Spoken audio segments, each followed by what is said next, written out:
Headshot एक American super hero film है। First scene में एक सोल्जर दिखाया जाता है जिसका नाम मैरिन रे होता है। इसके हाथ में गन पकड़े हुए फाइटिंग करते हुए दिखाया जाता है और वो सब पर फायरिंग करके सबको मार रहा होता है। जैसे ही वो अंदर जाता है तो वो देखता है कि एक टेररिस्ट गन पॉइंट पर एक आदमी को लिए बैठा होता है।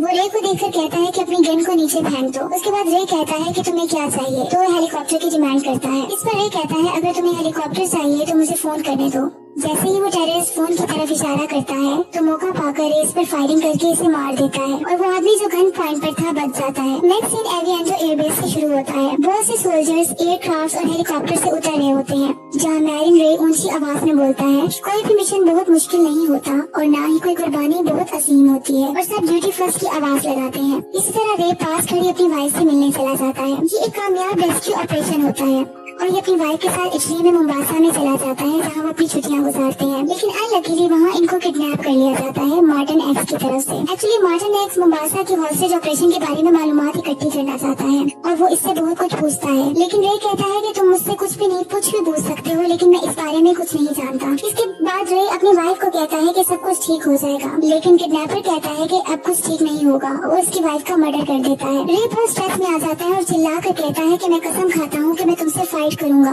और तुम्हारा खात्मा कर दूंगा। इस पर वो किडनैपर रे को भी मार देता है। अब नेक्स्ट सीन में रे ऐसी जगह पर होता है जहाँ इसको प्रॉपर्ली वायर्स के साथ अटैच किया गया होता है। जैसे ही इसे होश आता है तो वो वायर्स को उतार कर जमीन पर गिर जाता है। इसी दौरान एक लड़की लैटी आती है और वो कहती है कि सब कुछ ठीक होने वाला है।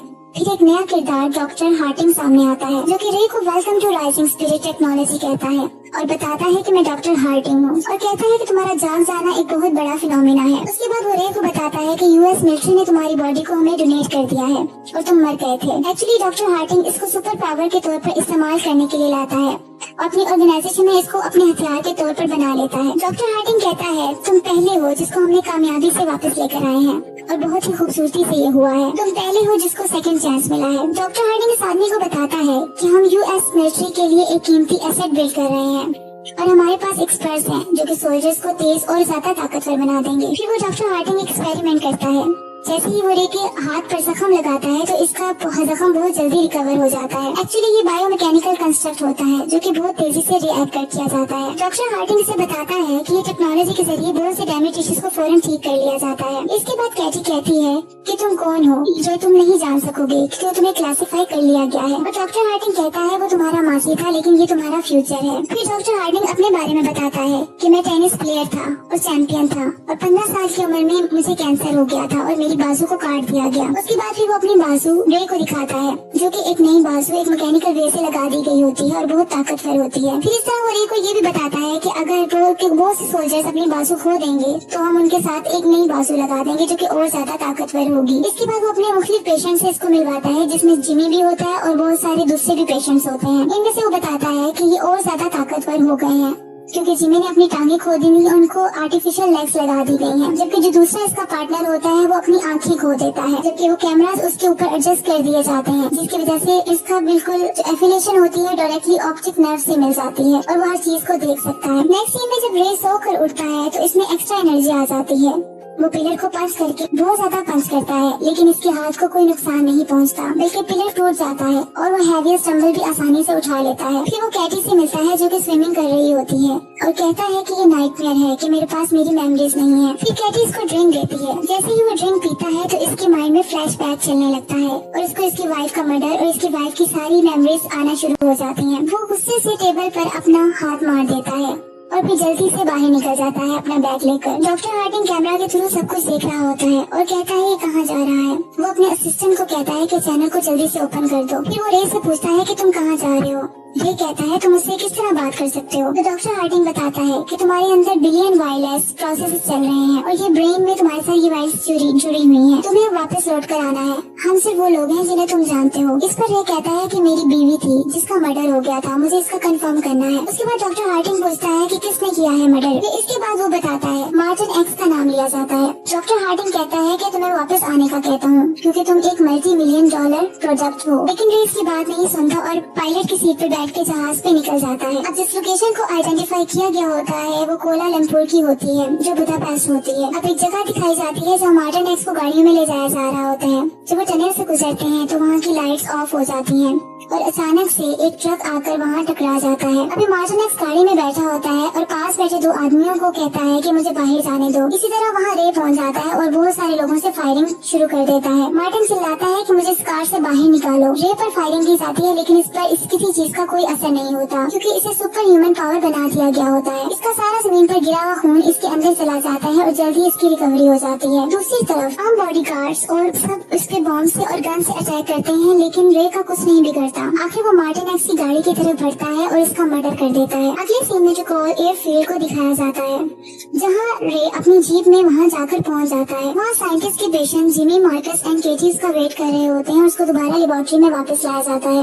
वो केटी को बताता है जिसने मेरी वाइफ का कत्ल किया था मैंने इसे मार दिया है, मैंने अपना काम कर लिया है। और सब रे को लेकर ही प्रोग्रामिंग के लिए राइजिंग स्पिरिट में वापस ले आते हैं। लेबोरेटरी में रे के ऊपर फिर काम किया जाता है और इसकी मेमोरी को वाइप आउट भी किया जाता है। हकीकत में डॉक्टर हार्टिंग इसकी वाइफ की डेथ के मुताबिक फास्ट मेमोरीज को डाल रहा होता है जो कि बहुत ही गलत मेमोरीज होती हैं जो इसकी प्रोग्रामिंग का हिस्सा बना दी जाती है क्योंकि राइजिंग स्पिरिट में राइवल्स को खत्म करने के लिए रे की मौजूदा मेमोरीज को खत्म कर दिया जाता है और उसको दोबारा रिप्रोग्राम किया जाता है। अब डॉक्टर हार्टिंग केटी से बात करता है और वो कहती है कि हम इसकी मेमोरी को वाइप आउट करने जा रहे हैं। डॉक्टर हार्टिंग कहता है कि जो हमने किया है वो एक मकसद के तहत था जिससे पता चलता है कि हार्टिंग रे को अपनी मर्जी से इस्तेमाल कर रहा होता है एक वेपन की तरह। अब हार्टिंग का अगला टारगेट निक बैरिस होता है जिसको रे के जरिए मरवाना होता है। जबकि सीन में केटी कहती है कि रे एक सोल्जर है लेकिन हार्टिंग कहता है ये एक डेड सोल्जर है जो ये डिजर्व करता है। अब रे की वाइफ कीना का किलर उसके माइंड में उसका नाम निक बैरिस को सेट कर दिया जाता है और इसका नेक्स्ट टारगेट बैरिस होता है। अब दोबारा रे गाड़ी लेकर निकल जाता है और डॉक्टर हार्टिंग अपनी प्लानिंग के मुताबिक दोबारा अपने वर्ड्स को रिपीट करता है जैसा कि तुम कहाँ जा रहे हो, हम ही लोग हैं जो तुम्हें जानते हैं। फिर पूछा जाता है तुम किसके पीछे जा रहे हो, लेकिन इस बार बताया जाता है कि निक बैरिस के पीछे जा रहा हूँ। अब रे एयरक्राफ्ट के जरिए ईस्ट ससेक्स इंग्लैंड में पहुँच जाता है जहाँ बैरिस होता है। बैरिस अपने ऑफिस में काम कर रहा होता है।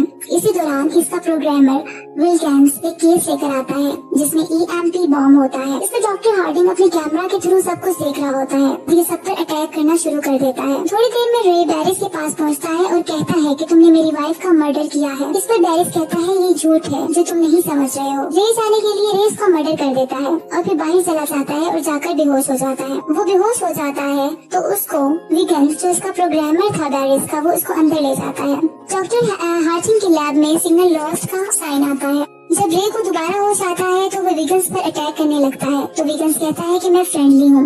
अभी रे ये सोच रहा होता है कि हमेशा इसकी वाइफ का मर्डर हमेशा डिफरेंट पर्सन ही क्यों बन जाता है। विल्किंस इस पर हैरानगी दिखाता है। रे इसको बताता है कि मेरी बीवी का नाम गिना है। फिर अपने हाथ पर कट लगा लेता है और एक ग्लास में अपना ब्लड निकालकर विल्किंस को दे देता है। विल्किंस इस पर कहता है कि ये अमेजिंग है और कहता है कि तुम एंटायर प्रोग्रामेबल सिस्टम के तहत चल रहे हो और ये भी बताता है कि राइजिंग स्पिरिट ने तुम्हारे अंदर गलत मेमोरीज डाल दी हैं और तुम्हें एक किलिंग मशीन बना दिया है। इस पर ये कहता है कि ये प्रोग्राम ज्यादा अरसे तक नहीं चलेगा और फिर ये भी डिस्कवर कर लेता है कि इसकी वाइफ जिंदा है। नेक्स्ट सीन लंदन इंग्लैंड में दिखाया जाता है जहाँ रे अपनी वाइफ को तलाश करते हुए इसके घर तक पहुँच जाता है और इसे कहता है कि घर आ जाओ। इस पर गिना कहती है कि तुम्हें क्या हुआ है, ये तो सब कुछ सेटल हो गया था, अब मेरी एक फैमिली है। रे पूछता है कि आखिरी बार हम कब मिले थे, जिस पर इसकी वाइफ बताती है कि 5 साल पहले।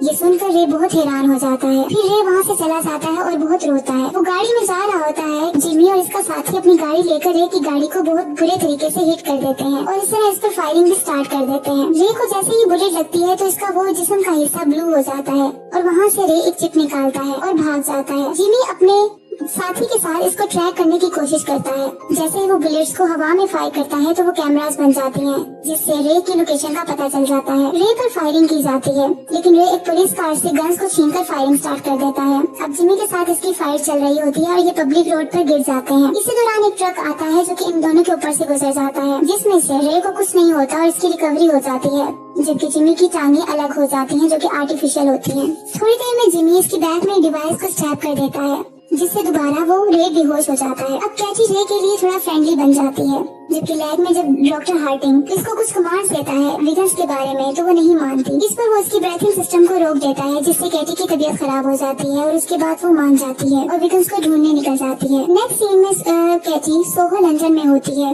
और वहाँ पहुँच जाती है जहाँ विल्किंस होता है। वो स्मोकिंग के लिए विल्किंस से लाइटर मांगती है और जैसे ही स्मोकिंग स्टार्ट करती है तो उसका स्मोक विल्किंस के अंदर जाता है और वो बेहोश हो जाता है और इस तरह इसके साथियों से इसके बॉडीगार्ड से लड़ाई करके उनको मार देती है। अब रे को जब होश आता है तो डॉक्टर हार्टिंग के पास होता है। रे कहता है कि तुमने मुझे इस्तेमाल किया और मुझसे कत्ल करवाए। तुमने मेरी बीवी का भी मर्डर को जाहिर करने की कोशिश की। डॉक्टर हार्टिंग कहता है कि रिवेंज एक ऐसी चीज है जो तुम्हारी तरह आदमियों को एक्सेप्शनल बना देती है। रे कहता है कि तुम जैसे लोग मेरे जैसे लोगों को सिर्फ तोड़ कर रख देते हैं, लेकिन तुम हमें कंट्रोल नहीं कर सकते और ऐसा होगा भी नहीं। अचानक से डॉक्टर हार्टिंग इसकी पहले वाली कंडीशन में लाकर सेंसलेस कर देता है। एक तरफ डॉक्टर हार्टिंग रे पर अपनी प्रोग्रामिंग कर रहा होता है, जबकि दूसरी तरफ विगन्स अपनी प्रोग्रामिंग स्टार्ट कर देता है। केटी रे की मदद करने की कोशिश करती है और रे को बचाने की भी, ताकि वो रे को अब उसकी जिंदगी को बचा सके और उसको सही जगह पर ला सके। अब डॉक्टर हार्टिंग केटी की प्लानिंग जानने के बाद इसके ब्रीथिंग सिस्टम को दोबारा रोकने की कोशिश करते हैं, लेकिन एक्सेस डिनाई हो जाती है। एक तरफ जिमी भी अपनी फुली आर्म्ड हो जाता है और रे से फाइट करने के लिए निकल आता है। अब रे को विगन्स कंट्रोल करता है और रे कहता है कि मैं अब अपना काम करने जा रहा हूँ, और वहाँ पहुँचता है जब जिमी अपने दोस्त अपने साथी मार्कस के साथ होता है और इससे फाइट करता है। दूसरा जिमी का साथी भी इसकी मदद के लिए आ जाता है। अब जिमी और मार्कस मिलकर इससे फाइट करते हैं, लेकिन रे सुपर ह्यूमन पावर होते हुए जिमी को बहुत बुरे तरीके से हर्ट कर देता है और एक जिमी का पावरफुल हैंड को इससे अलग कर देता है। और जहाँ डॉक्टर हार्टिंग भाग रहा होता है, उसका वो हैंड उसकी गाड़ी में जाकर लगता है, जिससे उसकी गाड़ी रुक जाती है। अब रे डॉक्टर हार्टिंग की तरफ बढ़ता है और डॉक्टर चिल्लाता है कि मैं सिर्फ अकेला था जिसने तुम्हें रिबिल्ड किया, अगर मैं नहीं हूँगा तो तुम भी सरवाइव नहीं कर सकते। लेकिन रे मुसलसल गुस्से से डॉक्टर की तरफ बढ़ता जाता है। डॉक्टर हार्टिंग अपने वेपन्स को निकालता है और रे पर अटैक कर देता है, लेकिन वो बुलेट रे अपने हाथ से रोक लेता है। कैटी दूसरी तरफ विगन्स के साथ बराबर रे की बॉडी और माइंड को कंट्रोल किए हुए होती है। रे पर अब बहुत सी चेंजिंग्स आती रहती हैं और रे हाथ में पकड़े हुए बॉम्ब को जमीन पर गिरा देता है, जिस पर बहुत बड़ा ब्लास्ट हो जाता है और डॉक्टर हार्टिंग की भी डेथ हो जाती है। नेक्स्ट सीन में जब रे की आँख खुलती है तो वो पूछता है कि मैं कहाँ हूँ, तो विगन्स इससे रिलैक्स बोलता है और पूछता है कि अब तुम कैसा फील कर रहे हो। इसके बाद कैटी बाहर बैठी होती है और वो रे विगन्स को थैंक यू बोलकर कैटी से बाहर मिलने चला जाता है।